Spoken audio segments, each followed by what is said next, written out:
When does a deadline really start?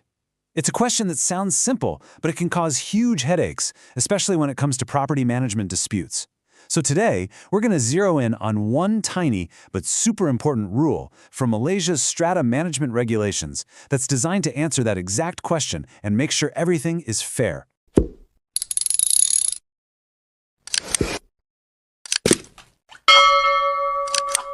All right, so let's just jump right in with this question. It seems so simple, right? But it can create huge problems in any kind of formal communication. Imagine I send you a really important notice. When does the clock actually start ticking for you to respond? You know, in the legal world, and this is especially true for strata communities and property management, knowing the exact start time for a notice period, well, it isn't just some small detail. It's everything. If you don't have a clear rule for this, things can get really messy and fast. And here's the fundamental problem, right? You've got two totally different points of view. The sender thinks, hey, I sent it today, the clock has started. But the person on the other end is thinking, whoa, I only got this 3 days later, the clock starts now. And that seemingly small disagreement, it can totally invalidate a legal claim and spark some really serious fights. So you can see why the law has to step in. To sort out this potential chaos, you need a clear single answer. And that's exactly why things like the Strata Management Act of 2013 and its regulations exist. They're there to create one single source of truth that everyone has to follow. Okay, so let's dig into the actual solution. It's tucked away in a really small but incredibly powerful part of the Strata Management Regulations from 2015. We're going to decode Regulation 17. Really, this whole thing comes down to one single term, the date of service. Think of it like the official starting pistol in a race. It's that one moment in time the law recognizes as the official delivery, and that's when the countdown begins, whether you've actually read the document or not. And here it is. This is the exact wording from Regulation 17. You can see it's short, it's direct, and it's designed to do just one thing. Give us a final, crystal clear answer to our big question. So let's break down what it's actually saying.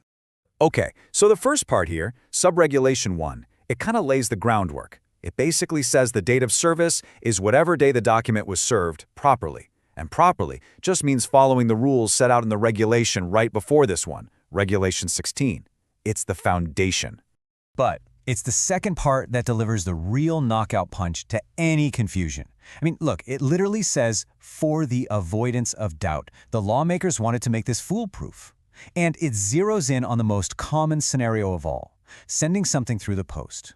And that brings us to what we can call the Postal Service Rule. This gives us a totally rock-solid answer for the most common scenario. What happens when you drop a letter in the mail? This is where the law doesn't mess around. So again, here's that classic conflict. You have the date of posting, the day the sender actually mails the letter, and then you have the date of receipt, the day it finally shows up in the recipient's mailbox, which could be, days later. The law can't have it both ways. It has to pick one. To make the system work for everyone, there has to be one official starting line. So, which one do you think it is? And boom, there's the answer, spelled out so there's absolutely no confusion. The regulation says the date of posting is deemed to be the date of service. End of story. There's just no wiggle room there. So what does this actually mean? It's huge. The second a letter is properly posted, that's it. The legal clock starts ticking. It doesn't matter if it takes a day, 3 days, or a week to get there. The responsibility shifts right at the post office.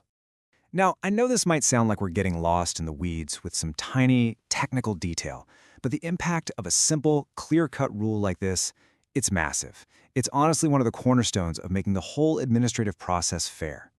Think about what this one little rule does. First, it creates certainty. You know exactly when the clock starts. Second, it stops all those pointless arguments about, oh, the mail was slow or I didn't get it on time. And third, it makes proving you sent something way easier. All you need is proof you posted it, not proof they received it. So at the end of the day, Regulation 17 is what helps the whole Strata Management Tribunal run without getting stuck. It gives everyone a predictable timeline, it gets rid of the guesswork, and it just makes the whole process efficient. It stops the system from grinding to a halt over he said, she said arguments about when a letter arrived. It's just a perfect example of how one small, really well thought out rule can be like a tiny essential gear that keeps a huge, complicated machine running smoothly. It kind of makes you wonder, doesn't it? What other simple rules are out there, quietly making our incredibly complex world actually work?